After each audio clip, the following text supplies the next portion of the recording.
As I promised, as we keep getting updates on what's going on with felons being able to restore their rights, I'm going to keep covering it on this channel. So if you want to know about what's going on with felons being able to restore your gun rights, well, you've landed on the right video. Now, before we get into this, don't forget to shop at OnlyTacticalFans at Shopify.com.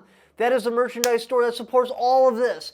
Because I'm permanently demonetized from YouTube, I need your guys' support there. And I do have a bunch of cool medical gear, range gear, and I got the Rambo 3 blue glow stick, which is pretty freaking awesome. So definitely go check it out. Maybe pick up some merch, help support the channel. So let's get into it. The Jumbotron of knowledge. So what just happened? Congress is looking at restoring gun rights. It's the CRS report, which pretty awesome, CRS. But that don't actually stand what it. That's not actually what it stands. That's not actually what it stands for. The report is IF 13-27-3. It came out on July 24th, 2026. Now, I'm not a lawyer. I'm not giving legal advice. And if you take legal advice from me, you're stealing. What we're doing in this video is just taking a 60,000-foot look at what's going on so you have a general idea. Because honestly, right now, it's not time to act yet. So we're just looking for general ideas right now. Now, if you're actually in a category where you're going to be going for 925C, you need to get a lawyer. Because they'll break all this stuff down and they'll tell you exactly what you need to do. But again, it's not time yet. It's not even active yet. We're just taking a 60,000 look at view at what just happened and what's going on and where it stands right now today. So, what this report actually is, the Congress, they have a research agency, Congressional Research Services. That stands for CRS.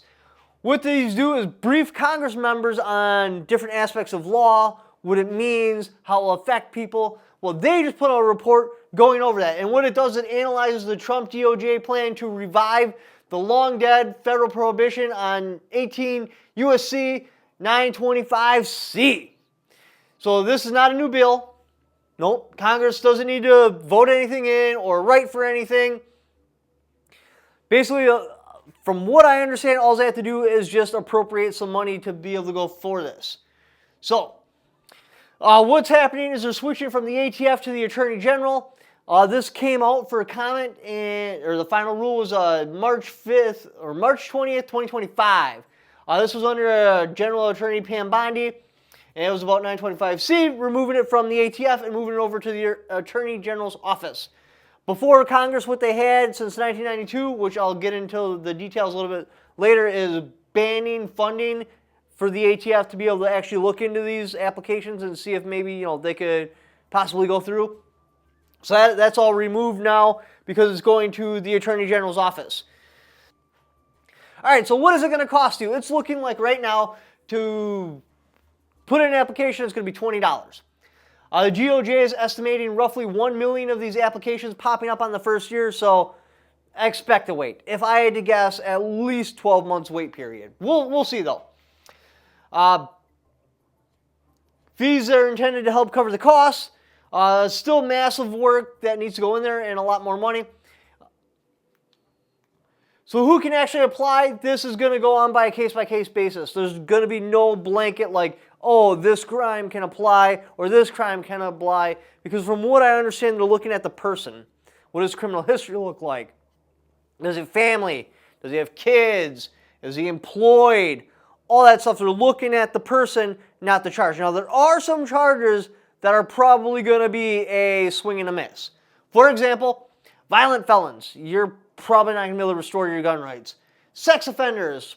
Probably not going to be able to restore your gun rights. Current drug users, fugitives, illegal aliens, people under restraining orders, and people currently in prison. For obvious reasons, you're probably not going to be able to restore your gun rights. So, what is the history of this? In 1968, the Gun Control Act came out with 922G, and it gave a list of prohibited people. And it's a pretty expansive list. Well, you can't just take away someone's gun rights because that's unconstitutional, because shall not be infringed. So what they came up with was 925C. So if you get hit with one of these things on the list, after you've served your time, paid your debt to society, well, now you can go reapply to get your gun rights back, therefore satisfying the Second Amendment. Because even around the time of the founding of the Second Amendment, if you're incarcerated, they obviously don't give you guns while you're in jail.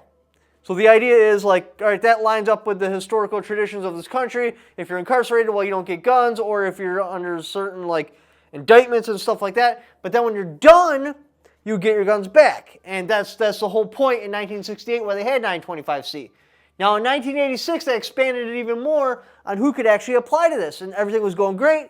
Well, you know what, then the 90s came. The whole Clintons and all that crap, that giant circle jerk. 1992, Congress put out a rider in all of their bills after that hey, the ATF is not allowed to open or review any applications, which is pretty retarded. So that rider basically stopped this. And that's been effective for the past 30 years. So for the past 30 years, you're basically once a felon, always a felon. Now there's a couple exceptions, say that a president pardons you or your record gets expunged or something like that. Those could happen, but generally speaking, for the average person that doesn't have huge political influence or a fat-ass checkbook, you're screwed. You can't get your gun rights back ever. Then that's basically what 925C was. This was for the average person to be able to restore their gun rights, because obviously rich people can pull strings. For example, Mel Gibson. He recently got his gun rights back. Nobody else can, but Mel Gibson can. Anyways, sorry, I kind of went off on a rant there. So what are we looking at here? Like what they're guesstimating. Now this could change. This could stay the same. Who knows? It's looking like if your case has some sort of nonviolence in it, it's nothing at all like that. About 5 years after your sentence, you should be able to sentence and supervised vision. You should be able to reapply and possibly get your gun rights back. Now, if your case has any sort of violence in it, drugs, firearms, explosives, any sort of like NFA crimes or something like that, it's looking like they want you to wait 10 years. So basically, if I don't win my appeal, around like 2040, I can apply to get my gun rights back. So, again, this is not a crime or statutory, like this is okay, this is not okay. This is going to go by a person-to-person basis. All right, so the comment period closed October 20th, 2025. Final rule is still pending. CRS report came out in July 2026. So now what we need to do is see what happens with the DOJ. This is where voting matters, especially if you're a prohibited person. Look, the next administration can come in and they could kill the funding for it again. It is very important that you get out there and you vote for pro-Second Amendment people. If Biden was in office right now, this definitely 100% would not be going through. Trump activated this. Now, I get it. A lot of people don't like Trump, and he's done a lot of shit I don't like as well. But when it comes to gun rights, he seems to be going in the right direction. Trump got this going. Biden, none of those goofballs would have ever got that going. So it's very important you vote because the next administration matters, especially for someone like me where if I lose my appeal, I still got at least 12 years before I can apply to this. So what, I got like 3 terms that I got to have work out positively for me to get my gun rights back. So that sucks. Also what sucks, this is only on a federal level. So let's pretend you live in California.